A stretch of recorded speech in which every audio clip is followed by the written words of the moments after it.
stick it out with the grease ball hair. I mean, it's not an awful look. Hello you. Today is something I'm so excited to share with you. I am going to be telling you about the Indian hair care secrets, centuries old secrets from Ayurveda that my grandma taught me, that my mum taught me, and all these amazing hair care tips for growth, to get luscious long locks, to get shiny hair, and to prevent hair fall.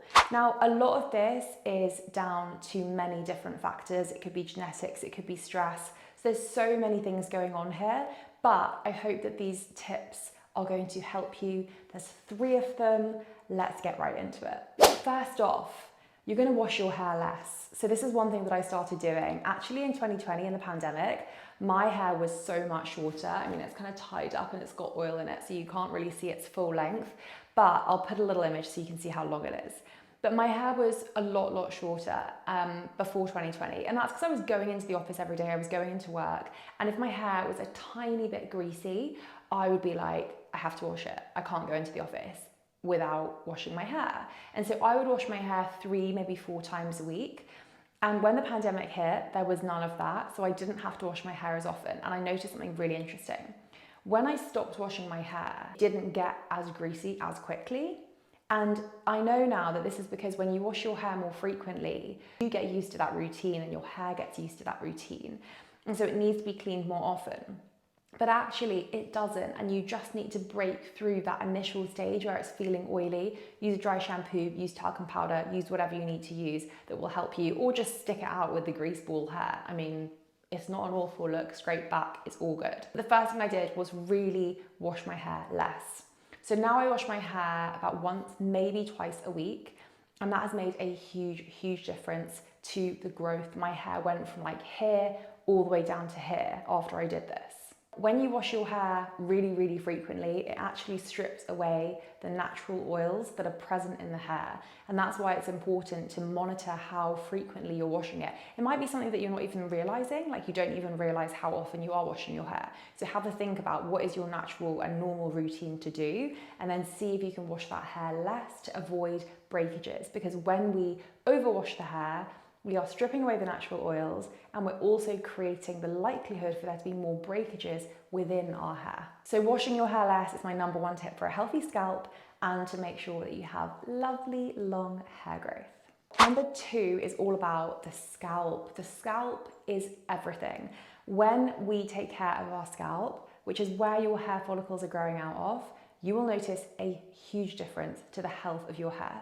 And this is because when we stimulate our scalp, when we massage our scalp, when we thoroughly wash our hair, we thoroughly oil our hair, we thoroughly give the scalp a massage at every single point, we are improving the blood circulation. So you're increasing that circulation. When you increase circulation to any area, the blood is flowing more regularly, it feels more nourished, and the hair follicles are stimulated, which in turn increases hair growth. So you can do this on your own, and I really advise you using your fingers. I think now you can get loads of scalp like tools to do it. Personally, I've never tried one of those, so I can't vouch for them, but I have used my fingers. My grandma used to massage my scalp, my mum used to massage my scalp. She actually still oils my hair whenever I go home if I need it, because she is amazing. But really going in on the scalp is so important for stimulating the hair follicles, for better growth, for nourishing the scalp and having healthier hair that comes out of your head, but also improving the blood circulation to that area. And you think that top part of the scalp, it's the very highest part of our body, so it needs a little bit of help to get the blood flowing up to that area. It's also incredibly calming. Like, it is so relaxing to massage your scalp. Do it on like a Sunday evening if you're going to do it 1 time a week, and just really make it part of your evening ritual and routine, and you'll feel so relaxed. From a yogic perspective, because some of you might know that I'm a yoga teacher, from a yogic perspective, that top point is leading us to the divine, it's leading us to this higher sense of consciousness. And obviously underneath your scalp is what? Your brain. So you want to make sure that you're really relaxing that area. We don't even realize that we hold so much tension in our head and in our forehead and in this area. So when you do it, you might realize like, oh my God, I'm just feeling this real great sense of release.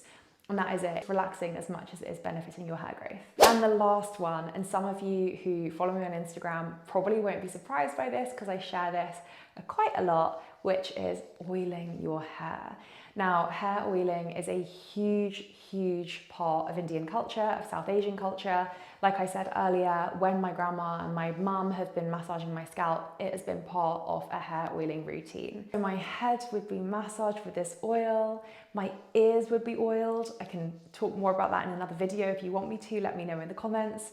And I would then go to sleep with a towel on my pillow, and I still do this today, and I would sleep with my hair on that towel. So the oil is not going to go all over your bed sheets. You wake up in the morning and then you wash your hair. You don't have to sleep overnight. I'm just sharing with you what I was raised with, but you definitely can still get the benefits of oiling your hair without having to sleep with it in if you don't like the sensation of that. And leave it in for at least 20 minutes and then go ahead and wash your hair. And when you wash your hair, go in on that scalp massage when you are shampooing your hair. Really get into your scalp because you want to make sure that you've got the oil removed from your scalp. Otherwise, you're going to have oil still left on your scalp and that could cause other issues. So make sure that you're properly washing out your hair if you have thoroughly oiled it. If you're not sure what oil to use, I've got a couple of videos coming out. Some of them might already be there. Check on my channel to see. These are videos about which hair oil you should be using according to your dosha and according to which dosha is out of balance. So hopefully those help you find an oil that works best for you. If you're looking for just a general tri-doshic oil, so an oil that's going to work across all three of your doshas, then go for a sesame oil. Not the toasted sesame oil that you see in the supermarket, but if you go to your local Indian corner shop or you look online, you'll find a sesame oil that is for massage, and that is the one that you're looking for. I really hope this helped. And if you want me to share more about Ayurveda or yoga or meditation or breathwork or philosophy, then let me know in the comments. Pop your questions down there as well. I will get back to every single one of you, and a lot of wellness rituals over on my Instagram, so check those out too. See you again very soon.